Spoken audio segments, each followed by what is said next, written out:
नमस्कार साथियों, मैं Amit Dwivedi the collective learning में आपका स्वागत करता हूं। उम्मीद करता हूं आप सभी स्वस्थ होंगे और अच्छे होंगे।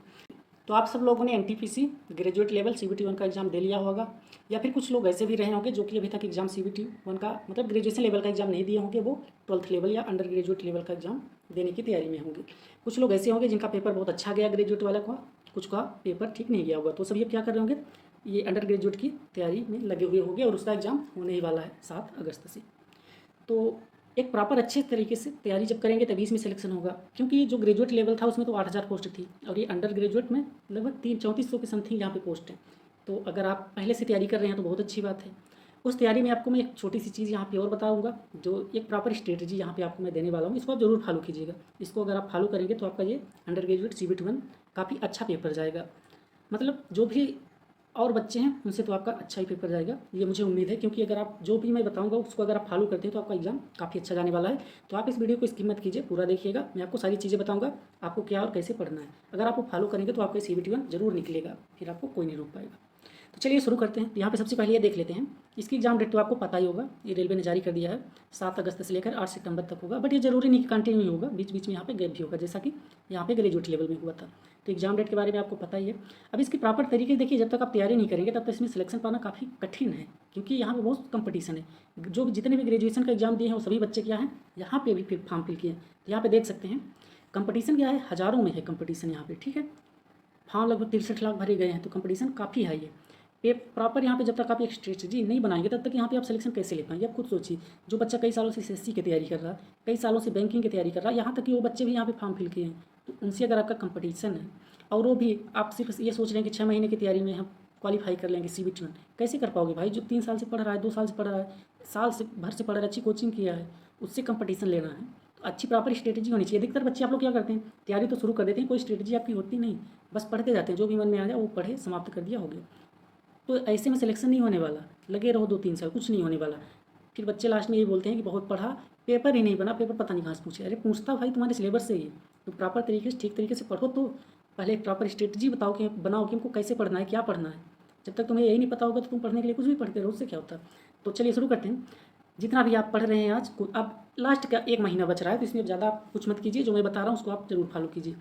तो जो भी आज आप पढ़ रहे हैं कोशिश कीजिए कि आप आज जितना पढ़े उससे ज़्यादा ही नेक्स्ट डे पढ़िए, उससे कम तो बिल्कुल मत कीजिए। अगर आप आज 8 घंटे पढ़ रहे हैं, कल आप 5 घंटे पढ़ रहे हैं, परसों पता चला 1 घंटे पढ़ रहे हैं, तो ऐसे में कुछ नहीं होने वाला। कोशिश ये कीजिए, अगर आज आप 5 घंटे पढ़ रहे हैं तो कल 6 घंटे पढ़िए। ये कोशिश करना है आपको, जी तोड़। आपने नाम सुना है ना कि महायुद्ध चल रहा है, महायुद्ध में आप अकेले पड़ गए हो, आपके पास सारे हथियार होने चाहिए, तब वहाँ पे जीतोगे। अगर एक भी हथियार आपके पास कम हुआ ना तो सामने वाला आपको पराजित करके निकल जाएगा, यहाँ कोई नहीं पूछने वाला। भीड़ में कहाँ दब के गुम जाओगे कुछ पता नहीं। यहाँ वैकेंसी देख सकते हो, 3,445 पोस्ट हैं और फॉर्म कितने भरे गए हैं, 63 लाख बच्चे। सोच रहे हो कितना कंपटीशन है। देखो एग्जाम का पैटर्न क्या है, वही ग्रेजुएशन मतलब ग्रेजुएट लेवल का जिसने दिया है उसको तो पता ही होगा, जिसने नहीं दिया है अभी वो देख सकता है। 90 मिनट का पेपर होगा, 100 क्वेश्चन आएंगे, 40 जनरल अवेयरनेस का, 30 मैथमेटिक्स और 30 रीजनिंग का। मैथमेटिक्स और रीजनिंग का लेवल जो है तो मॉडरेट रहेगा, ज़्यादा कठिन नहीं आने वाला यहाँ पे। बट हाँ जीके, अब जनरल अवेयरनेस का पार्ट जो है वो प्रॉब्लम इसलिए देता है क्योंकि ये इतना बड़ा सिलेबस है, इसको कैसे कोई पूरा कंप्लीट कर पाएगा, इसलिए थोड़ी सी इसमें मुसीबत होती है। बट सभी चीज़ें मैं आपको बताने वाला हूँ, आप उसको फॉलो करेंगे तो आपका सिलेक्शन जरूर होगा, इसलिए पूरा वीडियो देखिएगा बिना स्किप किए। 1/3 की निगेटिव मार्किंग है, यहाँ पे आप देख सकते हैं। एनटीपीसी ग्रेजुएट लेवल से आप क्या सीख सकते हैं। देखिए मैथ का पेपर जिन्होंने दिया है वो देखे होंगे, मैथ और रीजनिंग का कैसा था, इजी ही था, इजी टू मॉडरेट था, यानी हार्ड क्वेश्चन। हाँ इतनी सारी शिफ्ट हुई, 47 47 शिफ्ट हुई, तो हो सकता है कुछ शिफ्ट में 2-4 क्वेश्चन आ गए हो, मतलब एक शिफ्ट में एक आके 2 क्वेश्चन बहुत ज़्यादा कठिन आए होंगे, पर ज़्यादा नहीं थे, आसानी थे। करंट अफेयर क्या था, लोग करंट अफेयर को छोड़ कर जा रहे थे। यहाँ पे देखिए 8 से 10 क्वेश्चन पूछ रहा है, वो भी कहाँ, 2024 और 25 अप्रैल तक का पूछा है, आप देख लीजिए। कंप्यूटर को लोग बच्चे पढ़ते ही नहीं, छोड़ देते हैं। कंप्यूटर से 5 से 7 क्वेश्चन पूछा है। जीके जीएस गेम हो गया, मतलब गेम कर दिया बच्चों के साथ। क्यों, क्योंकि जिसने सिर्फ मैथ रीजनिंग पढ़ के गया था, मैथ रीजनिंग तो सभी बच्चे कर रहे हैं। सोचो अगर 100 बच्चे हैं, 100 में से सभी मैथ रीजनिंग 50-50 नंबर मान लो, एग्जाम्पल दे रहा हूँ, कर लिए। समझो कि 60 मैथ रीजनिंग मान लो सभी कर लिए, 40 नंबर में जीके जीएस सिर्फ 10 ही बच्चे कर पाए, बाकी 90 कर ही नहीं पाए। तो जो जीके जीएस कर पाए उसी का ना सिलेक्शन होगा। इसलिए यहाँ पे जीके जीएस क्या है, गेम चेंजर है, यानी सिलेक्शन के लिए। बाकी मैथ रीजनिंग का जो क्वेश्चन परसेंटेज का दे दिया, छोटे छोटे क्वेश्चन दे रहा हो तो सभी कर ले रहे हैं। सिलेक्शन उसका हो रहा है जो यहाँ पे जीके जीएस कर रहा है, इस पर ध्यान देना। मैं यहाँ पे बताऊँगा इसको पढ़ो कैसे। मैथ रीजनिंग क्या करो, प्रैक्टिस करो काफ़ी टाइम। 100 क्वेश्चन करना है, यानी बहुत टाइम है। किसकी अपेक्षा? एसएससी और बैंकिंग, वहाँ पे 60 मिनट में 100 क्वेश्चन करने होते हैं। सोचो उन बच्चों की स्पीड कितनी होगी। तो आपको भी उनका लेवल पाना है, तो आपको बहुत सारा प्रैक्टिस। उनकी स्पीड कैसे बढ़ती है? बहुत सारी प्रैक्टिस करते हैं, कई मॉक टेस्ट लगाते हैं। वो इतनी बार मॉक टेस्ट लगा देते हैं, इतनी बार कि उनको यहाँ तक कि क्वेश्चन तक याद हो जाता है, इतना वो प्रैक्टिस करते हैं। उससे अगर कंपटीशन करना है तो आपको भी बहुत सारा मॉक टेस्ट देना पड़ेगा। हाँ, अगर आप एसएससी की तैयारी कर रहे हैं या बैंकिंग वगैरह या किसी और की तैयारी कर रहे हैं जहाँ पे स्पीड पहले से ही आपकी बनी हुई, तब तो आपको कोई प्रॉब्लम नहीं होगी। आप नॉर्मल मॉक टेस्ट दीजिए। इससे पहले ये ज़रूरी है क्या करना, ये तो सभी जानना चाहते हैं, पर पहले ये जानो कि हमको क्या नहीं करना है। क्या नहीं करना? मैराथन के पीछे नहीं भागना। मतलब यूट्यूब में देखोगे कई सारे लोग 5-5, 6-6, 10-10 घंटे की मैराथन लेके आएंगे। मैं ये सोचता हूँ 10 घंटे की मैराथन पढ़ के याद कितना रख पाओगे? मुझे तो नहीं लगता कि उससे कुछ फ़ायदा होने वाला है। इसलिए मैराथन के पीछे मत पड़ना। सारा कंटेंट मत डाउनलोड कर लेना टेलीग्राम से। पता चले पीडीएफ डाउनलोड किए जा रहे हैं, उससे कुछ नहीं होने वाला। जितनी डाउनलोड करोगे ना, कुछ भी नहीं पढ़ पाओगे। एक अगर तुम्हारे पास रहेगी तो हो सकता है तो पढ़ लो। 100 डाउनलोड 10 डाउनलोड कर लोगे, कुछ नहीं पढ़ पाओगे। उसके अलावा ये सबसे इंपॉर्टेंट, दोस्तों के साथ गप्पे मत करना। इस समय तुम्हारा दोस्त आएगा तुम्हारे पास, बोलेगा चलो घूम के आते हैं। उसके पहले नहीं बोलेगा, बोलेगा चलो चाय पिलाता हूँ। वो क्यों बोल रहा है? जान रहा है कि तुम्हारा एग्जाम आने वाला है। इससे बच के रहना। चीज़ बहुत अच्छी होती है, जीवन में दोस्तों का होना बहुत ज़रूरी है। मैं उसकी बुराई नहीं कर रहा, लेकिन इस टाइम पे थोड़ा उससे बच के रहना। अब देखो क्या हमें करना है। बिग टॉपिक जो भी आपके लग रहे हैं, जैसे कि मान लीजिए कोई खेल से जुड़ा हुआ व्यक्ति है, कोई खिलाड़ी हो गया, तो इनसे रिलेटेड जो क्वेश्चन आ रहा है आपको लग रहा है कि आपसे नहीं बन रहा, उसको आप रिवाइज कीजिए। मस्ट डू में आप क्या कीजिए, सेक्शनल टेस्ट लगाइए। यहाँ पे देखिए लेफ्ट टॉपिक जो भी आपका लेफ्ट बचा हुआ है, जिसको आपने अभी तक नहीं पढ़ा, करंट अफेयर हो गया, स्ट्रेटेजी की हो गया, ये पूरी की पूरी बुक मत पढ़ने बैठना। करंट अफेयर की कोई पीडीएफ लो, जिसमें कोशिश ये करो कि ईयरली मिल जाए। अगर ईयरली ना मिले तो फिर मंथली पढ़ सकते हो, बट मंथली के लिए टाइम नहीं है। बट कोशिश यही करो कि ईयरली मिले। अगर ना मिले तो एक काम करो, सीधे जाओ आरबीई एप्लीकेशन, वहाँ पे शुभम जैन सर ने दे रखा है करंट अफेयर से रिलेटेड और स्टैटिक जीके भी उनकी पीडीएफ में है। वो काफ़ी उपयोगी है। उसको अगर पढ़ोगे, समथिंग 150 से 200 पेज की है वो। उसमें बहुत प्यारा, बहुत अच्छे से समझा, मतलब कंटेंट दिया हुआ। अगर उसको पूरा तुम एक बार पढ़ लोगे ना, तो गारंटी ले लो 10 से 15 क्वेश्चन उससे फंसेंगे। तो अगर कुछ ना मिले तो बाकी सब छोड़ करके उसको पढ़ो। आगे हो सकता है कि मैं इसके बारे में फिर से बताऊं, जब यहाँ पे टॉपिक के बारे में, मटेरियल के बारे में बताऊंगा। यहाँ पे देखो मस्ट डू में क्या करना है, सेक्शनल टेस्ट दो। लोग क्या करते हैं, मैक्सिमम फुल टेस्ट तो देते हैं, बट वो सेक्शनल नहीं देते। स्पीड बूस्ट करने के लिए सेक्शनल मॉक टेस्ट देना बहुत जरूरी है। मैथ का दो, रीजनिंग का दो, एक फुल टेस्ट दो, ठीक है। उसके अलावा कोशिश ये करो कि 1-2 सेक्शनल टेस्ट दो। इससे क्या होती है, स्पीड बूस्ट होती है। पूछते हो ना स्पीड हमारी कैसे बढ़े, कैसे कर पाएँ, तो सेक्शनल मॉक टेस्ट जब तक नहीं दोगे तब तक नहीं होगा। फिर बच्चे क्या गलती करते हैं, मॉक टेस्ट देने के बाद बस हो गया छुट्टी, उससे कुछ नहीं होगा। उसका एनालिसिस भी करना पड़ता है, तब जा करके पेपर में अच्छा पेपर दे के आते हैं बच्चे की। पता चलता है 80-90 नंबर लाते हैं। वो कब लाते हैं, जब सभी मॉक टेस्ट का एनालिसिस करते हैं। यहाँ पे बात कर लेते हैं जो कि सभी का डाउट रहता है, आपका भी होगा, कि कितने घंटे की पढ़ाई करें जिससे कि हमारा सिलेक्शन हो जाए। इसके बारे में बात करते हैं। इस टाइम पे अगर मैं सच बताऊँ तो यहाँ पे आप देख सकते हो 9 से 10 घंटे की पढ़ाई अगर आप करेंगे तो ही आपका सिलेक्शन होगा। ये मैं सच बोल रहा हूँ। सच बात कड़वी लगती है, आपको ये लगेगा कि नहीं 4-5 घंटे, कुछ नहीं होगा। मैं ये भी नहीं बोल रहा कि 12 से 16 घंटे पढ़ो, पर ये बोल रहा हूँ कि जितने भी दिन बचे हैं कम से कम कोशिश करो कि 9 से 10 घंटे पढ़ो ही पढ़ो, तभी सिलेक्शन होगा। यहाँ पे मैं कुछ दे दिया हूँ, टाइम बताया हूँ कि कैसे किसको कितना टाइम दो।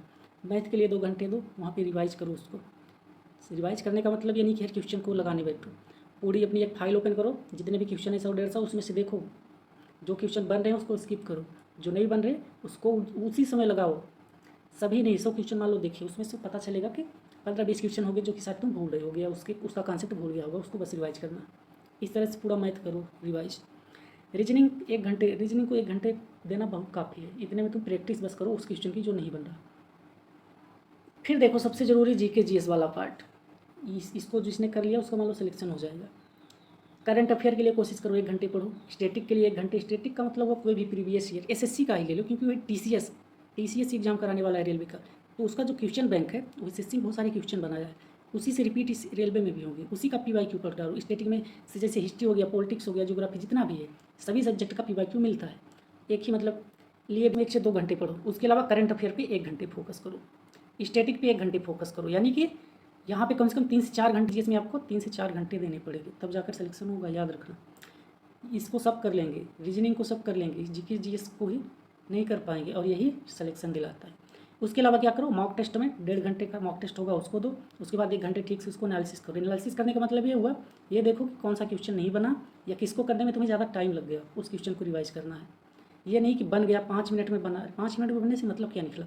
कोशिश ये करो कि 1 मिनट मैक्सिमम टाइम लो, उतने में उसको बनाओ 1 से 1.5 मिनट में। इसलिए उसका फिर से प्रैक्टिस करो, फिर से उसको रिवाइज करो। तो ये देखो 9 से 10 घंटे का मैंने प्लान बता दिया है, इतने घंटे का इस तरह से आप पढ़ सकते हैं। अगर आप चाहें तो इसमें कुछ चेंजेस भी कर सकते हैं। फिर ये 20+10 फार्मूला, ये आदित्य रंजन सर का फार्मूला है। पहले 20 डे पढ़ना है, फिर 10 डे अलग से पढ़ना है, रिवाइज करना है। इसके बारे में बात करते हैं। देखो 20 डेज प्लस 10 डेज को 2 पार्ट्स में डिवाइड करो। 20 दिन में देखो अगर कुछ आपको ये लग रहा है कि हमारे छूट गया है, उसको नहीं पढ़ पाए हो, तो उसको पूरा कंप्लीट कर लो। और क्या करो, मॉक टेस्ट लगाओ। एक दिन में एक मॉक टेस्ट, यहाँ पे 2 लिखा है, 2 नहीं, 1-2 काफ़ी है।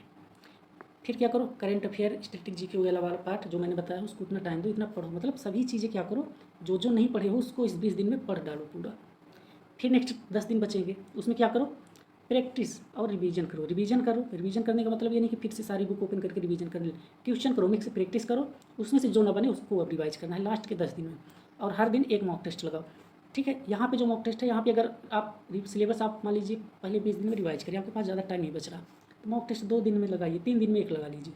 पर लास्ट के 10 दिन बचेंगे, वहाँ पे हर दिन एक मॉक टेस्ट आपको देना ही देना है, और उसका एनालिसिस भी करना है। ठीक है, तरीके से एनालिसिस करो। PYQ पे जरूर नज़र रखना, उससे क्वेश्चन बहुत सारे रिपीट होंगे। हिस्ट्री, ज्योग्राफी, पॉलिटी, इकोनॉमिक, ये सब PYQ से ही आपको मिलेंगे देखने के लिए, तो उस पर नज़र रखिए, उसको भी रिवाइज कीजिए। और हाँ, मॉक टेस्ट खूब दे लो, जितना देना है उतना दो। एग्जाम डेट जब पता चल जाए कि मेरा एग्जाम मान लो 7 से स्टार्ट, मान लो पता चल जाए मेरा एग्जाम 10 को है, तो क्या करो आप 5 या 6 तारीख से मॉक टेस्ट देना बंद कर दो, क्योंकि उस टाइम पे दोगे और थोड़ा नंबर अगर डाउन चला जाता है तो क्या होता है, मोटिवेशन हमारा डाउन हो जाता है। तो ये जरूर फॉलो करना कि 4-5 दिन पहले कोशिश करना कि कोई भी मॉक टेस्ट मत देना। उसके पहले जितना देना है सब कुछ दे लो। लास्ट के 4-5 दिन जब बचेंगे तब सब कुछ छोड़ के बस कुछ चीज़ें अगर लगे तो आप उसको पढ़ सकते हो थोड़ा बहुत, बस हो गया। बाकी मॉक टेस्ट आप 4-5 दिन पहले देना बंद कर दीजिएगा, उसके पहले बहुत सारे दीजिए। ये सब करने से क्या होगा, आप ये सोच रहे होंगे, तो देखिए 99% बच्चे क्या होते हैं इस एग्जाम में भी, आप देखिएगा 99% बच्चे क्या होंगे, फेल ही होंगे। सबका सिलेक्शन थोड़ी होने वाला है। अगर 3400 पोस्ट है तो इसका 30 और लगभग 45-50 हज़ार बच्चों का ही सिलेक्शन होने वाला CBT 2 के लिए। तो वहाँ पे और सोचो 63 लाखों ने फॉर्म भरा है, उसमें से सिर्फ 50 हज़ार बच्चे जाएंगे CBT 2 के लिए। तो यहाँ पे 99% बच्चे क्या करते हैं, कुछ ना कुछ गलतियाँ करते हैं, उसकी वजह से नहीं हो पाता। और गलती का मतलब यही लास्ट के महीने जब उनको पढ़ना चाहिए था वो नहीं पढ़ते। अगर आप, मैंने यहाँ पे ये सब मिस्टेक से लिखा गया है, यहाँ पे ये मिस्टेक से हो गया है, इस पर ध्यान रख दीजिएगा। अगर आपको 1% में आना है तो आपको क्या करना है, जो मैंने बताया उसको आप फॉलो करिए। अगर आप 1 महीने फॉलो करेंगे, फिर आपका अगर रिजल्ट ना बने, मैंने जो बताया, जितने घंटे की स्ट्रेटेजी, जितने घंटे पढ़ने के लिए मैंने जो बोला, अगर आप वो करेंगे, उसके बाद अगर आपका करिए, उसके बाद देखिए आपका CBT 1 जरूर आप क्वालिफाई कर जाएंगे। और आप अपना मार्क्स CBT 1 के बाद कमेंट बॉक्स में आकर जरूर कमेंट कीजिएगा कि अगर आपने फॉलो किया तो आपका मार्क्स बढ़ा या नहीं बढ़ा। और मुझे पूरी उम्मीद है कि अगर आप ये फॉलो करेंगे तो आपका नंबर जरूर बढ़ेगा। इसके अलावा और क्या करना, believe in your self and strategy, आप खुद पे भरोसा कीजिए। आपके मन में कभी कभी डाउट भी चलने लगता है, मान लीजिए कोई मॉक टेस्ट आपने दिया, उसमें थोड़ा कम नंबर आ गया, तो फिर आपको खुद पे डाउट होने लगता है कि प्री होगा भी या नहीं होगा, क्या करें। तो ये सब डाउट मत करना, मॉक टेस्ट सिर्फ प्रैक्टिस के लिए, उससे नंबर नहीं जुड़ने वाले हैं। ठीक है, नंबर कम भी आ रहे हैं, कुछ किसी में तो बहुत ज़्यादा आ जाते हैं, मान लो कि आ गए 70-80 नंबर, किसी में पता चला कि 55-60 नंबर है, तो क्या होता है, अचानक से मोटिवेशन हमारा डाउन हो जाता है। तो उस समय पर याद रखो, खुद पे भरोसा रखो। ठीक है, कि अगर आपने अभी तक ठीक से पढ़ा है तो आपका एग्ज़ाम बहुत अच्छा जाएगा। इसलिए 1-2 टेस्ट में या कुछ टेस्ट में नंबर कम हो जाए तो उससे घबराने की ज़रूरत नहीं। असली टेस्ट एग्ज़ाम के दिन होगा, उसमें अच्छा परफॉर्म करो, बस हो गया। ईमानदारी से मेहनत किया है अगर आपने, तो आपका एग्ज़ाम अच्छा ही होगा। और हाँ, एग्ज़ाम सेंटर पता कर लेना जैसे ही पता चले, बल्कि हो सके तो 1 दिन पहले वहाँ पहुँचना और आराम से जाना, 1 घंटे पहले पहुँचना। आराम से सेंटर में प्रवेश करो, पानी वानी पीना, रिलैक्स मूड में जाना, कोई टेंशन नहीं लेना, क्योंकि टेंशन लेके जाओगे ना पेपर देने तो बिल्कुल ख़राब जाएगा। मैंने ये बिल्कुल भी टेंशन नहीं लेना है एग्ज़ाम हॉल में, एकदम रिलैक्स होकर जैसे आप मॉक टेस्ट में दिए हो उसी तरह का आपको वहाँ पे भी परफॉर्म करना है। बस यही समझ लो कि मॉक टेस्ट ही वहाँ पे भी दे रहे हो, इस तरह सोच करके दो। क्योंकि इस मौके के लिए सोचो, इतने दिनों से इंतजार किया, फॉर्म कब 2024 में फिल किए थे, अब जा करके उसका एग्ज़ाम हो रहा है, तो इतने समय के बाद मौका मिला है तो उसमें डरने की क्या ज़रूरत है। उसको एंजॉय करो, अच्छे से एग्ज़ाम दो, जितना अच्छे मूड से एग्ज़ाम दोगे उतने अच्छा एग्ज़ाम जाएगा। तो यही था इस वीडियो का last. All the best for your exam. उम्मीद करता हूँ आप सबका एग्ज़ाम बहुत अच्छा जाए। उसके बाद जब आंसर की आएगी तो उस पर भी वीडियो बनाऊंगा, तो उस पर आप अपना मार्क्स जरूर कमेंट कीजिए। और अगर आपने ये स्ट्रेटेजी फॉलो की है तो इसके बारे में भी ज़रूर कमेंट करके बताइए। अपना ख्याल रखिए और अपनों का भी ख्याल रखिए और अच्छे से पढ़ाई कीजिए।